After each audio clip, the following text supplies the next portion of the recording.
जब औलाद इस दुनिया में आती है तो सबसे बड़ी ख्वाहिश ये होती है कि हमारी बिटिया जो है इस काबिल बन जाए, उस काबिल बन जाए, इस तरह से हो, ये हो, वो हो।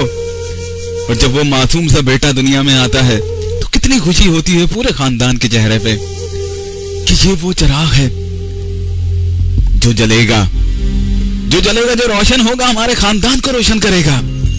ये वो चिराग है जो हमारा नाम बनाएगा, जिससे हमारा नाम चलेगा। ये वो चिराग है जो हमें बहुत आगे लेके जाएगा। ये चिराग नहीं, ये ख्वाब है जो कि जरूर पूरा होगा। ये चिराग नहीं, ये हमारी जान है। कितना अच्छा लगता है, कितना अच्छा लगता है कि जब वो एक कदम चलता है दूसरे कदम चलता है, और कितना अच्छा लगता है कि वो चलता ही चला जाता है। लेकिन कितना बुरा लगता है कि उस पर जरा सी आंच आए। वैसे वो ना जाने कितना बीमार हो, तो अल्लाह से यही दुआ होती है कि अल्लाह पाक उसको सेहतमंद करे। लेकिन अगर कोई जरा सा जर्रा भी उसको मारे तो उसकी जान निकाल दो। इतना प्यार क्यों होता है? इसलिए होता है कि वो अपना खून होता है, अपनी जान होती है। अगर एक बात की जाए, अगर अपने बारे में सोचा जाए, तो हालात इस कदर खराब हो चुके हैं कि जब सुबह निकलते हैं माँ की तरफ देखते हैं, अल्लाह हाफिज करते हैं, तो वापसी का कोई पता नहीं होता, कुछ पता नहीं होता। बहुत सारे लोग आज भी ऐसे हैं, इस वक्त भी ऐसे हैं, और मुस्तकबिल में भी ऐसे होंगे जो इस वक्त कह लगा रहे हैं। लगाओ कह तुम्हारा क्या गया है? तुम्हारे घर से क्या गया है? तुम्हारे घर की कौन सी दौलत चली गई है? तुम्हें कौन सा नुकसान हुआ है? तुम्हें तो 1 रुपए का भी नुकसान नहीं हुआ। 2 घंटे रोशनी में होते हैं, 1 घंटे रोशनी में नहीं होते, कोई फिक्र नहीं है, आदत सी हो गई है। हाँ, अगर फिक्र है तो अपने कामों की, अपने दोस्तों की फिक्र होती है। खूब कह लगाते हैं, यार हमारा क्या हुआ है? उस शहर के अंदर हुआ है जिससे हमें दिल खोल के नफरत है। हमारा क्या जाता है? क्योंकि वो लोग इंसान थोड़ी है जो मारे जाते हैं, उनके अंदर जान थोड़ी होती है। वो शायद इसलिए बेजान है, क्योंकि हम उनसे नफरत करते हैं। मरते हैं तो मरे, हमें क्या होता है? बड़ी मगरूरों वाली सोच है। और अपने भाई को अगर कोई एक कंकर भी मार दे तो उससे बुरा कोई नहीं होता। कंकर तो दूर की बात, छोटी सी बात कोई कर दे तो उनसे बुरा कोई नहीं होता। हाँ, इस वक्त भी कह लगाए जा रहे हैं, बड़ी महफिलें जमाई जा रही हैं कि यार ऐसा तो होना ही था, वो लोग ही ऐसे हैं।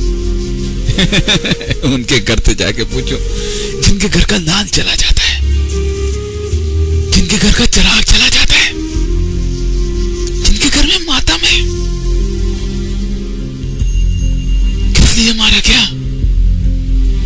क्योंकि वो जबान बोलता था जिससे हमें सख्त नफरत है। उसके कारोबार को इसलिए नुकसान पहुंचाया गया क्योंकि हमें उस जबान बोलने वाले से नफरत है। आखिर कब तक?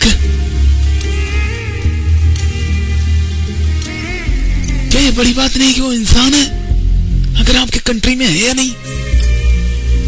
क्या इंसानियत बड़ी चीज नहीं है? क्या इससे बड़ी भी कोई चीज है? जिन घरों में कह आज लगाए जा रहे हैं, क्या वो हमेशा जिंदा रहेंगे? क्या उनको कभी मौत नहीं आएगी? क्या उनका कोई भाई नहीं? क्या उनके सीने में बिल्कुल भी दिल नहीं? या ख्वाहिशों में दबा हुआ है वो दिल जो तंग से भरा हुआ है, जो झूठ से भरा हुआ है, जो फरमाइशों से भरा हुआ है, सिर्फ इसलिए कि उनका क्या जाता है, उनका क्या नुकसान होता है?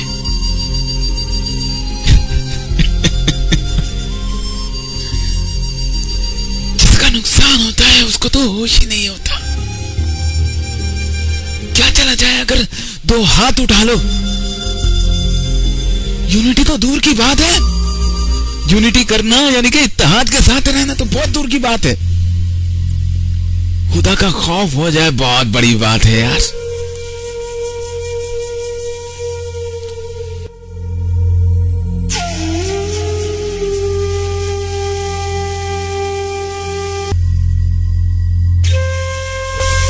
आज के इस दौर में इंसान की ये कदर हो गई है कि उसको सिर्फ ज़बान की बेस पे और सिर्फ इस बेस पे कि हमें वो अच्छा नहीं लगता, हमें वो इसलिए अच्छा नहीं लगता क्योंकि हमारे बड़ों ने बताया है कि वो शख्स अच्छा नहीं है, तो वो इंसान नहीं है। क्या हमारे मजहब ने हमें यही तालीम दी है? क्या हमें यही बताया है कि रंग की बेस पे या ज़ुबान की बेस पे हम इतनी नफरतें पैदा कर लें? अगर हम काले हैं, हमारे भाई का रंग गोरा है, तो क्या हम उससे भी नफरत करेंगे? अगर हमने पैसा बहुत कमा लिया, हमारे बाबा ने पैसा नहीं कमाया, तो क्या हम उससे भी नफरत करेंगे? किससे नफरत करेंगे? आखिर क्यों इतनी दरारें पैदा हो गई हैं? ज़ुबान की बेस पे, फिक्र की बेस पे, सूबा की बेस पे, और तो और इन सबको छोड़ें, सगा भाई भी हो जो हम ज़बान है, हम मजहब है, जिसमें सारी चीजें वही हैं, जिसकी बेस पे नफरत होती है, लेकिन क्या कि वो दिल को अच्छा नहीं लगता, उसके भी दुश्मन बन गए। आखिर हम लोग चाहते क्या है? आखिर हम लोगों की ख्वाहिशें क्या क्या हैं? कब ये पता चलेगा हम लोगों को कि हमारी ख्वाहिशें क्या हैं? किसी से पूछो तो सही कि उसकी ख्वाहिशें क्या हैं जनाब। जवाब में यही कहेगा, पता नहीं, बस एक सुकून की जिंदगी हो, 2 वक्त की रोटी मिल जाए, थोड़ी सी इज्जत मिल जाए, बहुत है।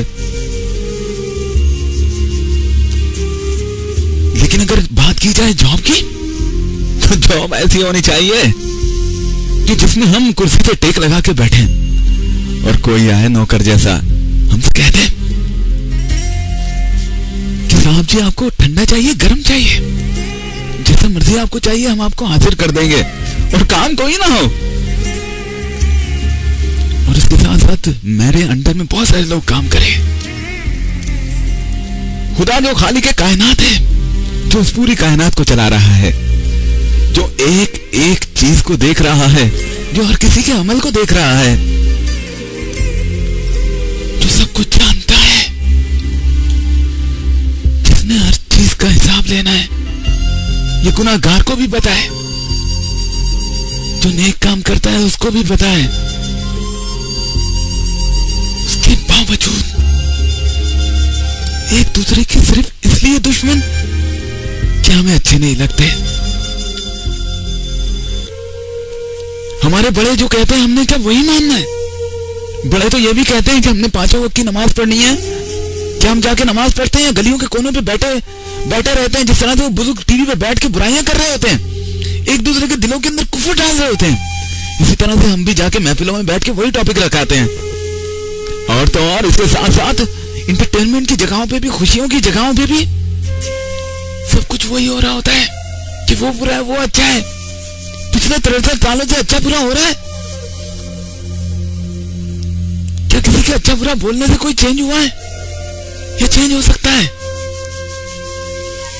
क्या जिस माँ का लाल चला गया इस दुनिया से उसको कोई लाके वापस दे सकता है? माँ का लाल तो दूर की बात है, उसका नाम लेने वाला कोई नहीं होता, उसके लिए दुआ करने वाला कोई नहीं होता। और कितने लाल जाएंगे इस तरह से, सिर्फ नफरत की वजह से। उसने बिगाड़ा क्या था? जो बेचारा सुबह ऑफिस निकला था ये सोचकर कि मैं ऑफिस जा रहा हूं। अपनी माँ को अल्लाह हाफिज बोला था उसने, अपनी बीवी को अल्लाह हाफिज बोला था, अपने बच्चों को अल्लाह हाफिज बोला था। क्या पता था कि उसका नहीं हाफिज है? क्या पता था कि शाम को जब फिक्र होगी कि वो वक्त पे वापस नहीं आए, जिस तरह से खबरों में बताया जा रहा है, जब उसकी ढूंढ पड़ेगी तो पता चलेगा कि उसकी तो लाश आ रही है।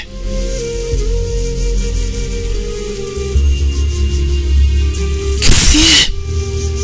ये कौन सा जहाज है? ये कौन सी जंग है जिसको जीतना है?